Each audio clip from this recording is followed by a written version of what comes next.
This story comes to us from the Coloradoan.com. And before I get to our story, I'm going to do a couple things.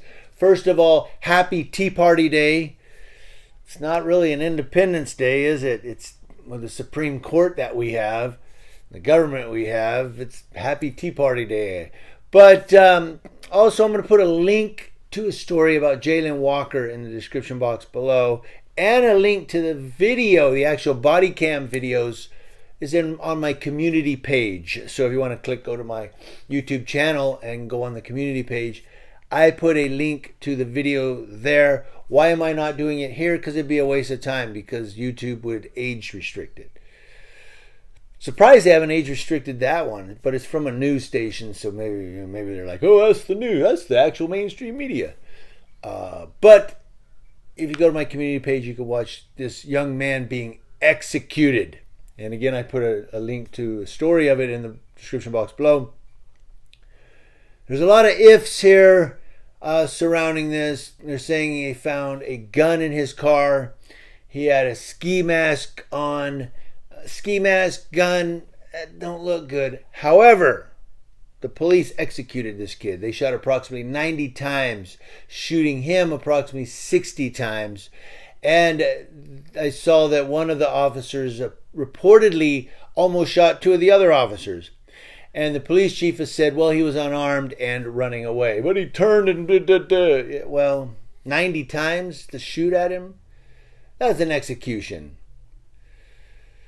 Oh, he had a ski mask and again, and you see, here come all the sheep. They didn't have to shoot. You know how many times they shot this guy? They were making sure he was dead. Then they go, let's do life-saving measures after we shot him 60 times. Anyway, story, community page. Let's get to this one out of Fort Collins, Colorado, where a Loveland man says Fort Collins police officer wrongly arrested him for driving under the influence in April while he was sober. And I just did one on this where, remember the Michigan State DUI technician? Oh yeah, I know the machine's broke, just pencil whip it. And he got convicted, right? But here in Colorado, Derek Groves was driving to his Loveland home from a friend's house in Fort Collins about 9:30 p.m. And that was April 7th of this year, when he drove off the road down a steep embankment just south of the intersection of Taft Hill and Trilby Roads, according to the arrest affidavit in the case. Now, the arresting officer, Jason Haferman, wrote in the arrest affidavit that Groves had bloodshot, glassy eyes, and his pupils appeared to be different sizes. Haferman said Groves also pointed the wrong direction when asked where he was coming from. That's why they say, where are you coming from? None of your business. No, I'm coming from over there and I'm, going over there. No, none of your business. Groves denied consuming any drugs or alcohol prior to driving. He said he was driving his Tesla with auto steer activated, and when he looked down at his phone, he took one hand off the wheel, which caused the car to overcorrect and send him into the ditch. I believe it, because I've seen some videos of these Teslas. One turning left, almost hits the curb, overcorrects wrong side of the road, and then goes through a barrier where it says road closed. It just plows through the barrier. These Tesla, man, look, this auto drive, that means nobody's driving. It's a car. Now, Halsman said it was an overcorrection. That's all it was. The minute Jason Haferman got on scene, it was a DUI investigation. I could see them doing a DUI investigation to begin with. But then he arrests the guy. If it was just a Tesla and he was sober, he shouldn't have been arrested. But I could see them going, okay, what happened here? You been drinking tonight? Okay, that's a fair question. Groves participated in the eye portion of the roadside test, according to the arrest documents, and Haferman claimed he did not complete them as a sober person would. Groves was arrested and consented to a blood test. 2 months later, the results backed up what Groves said he repeatedly told Haferman the night of his arrest. He was sober. There were no drugs nor alcohol found in his bloodstream.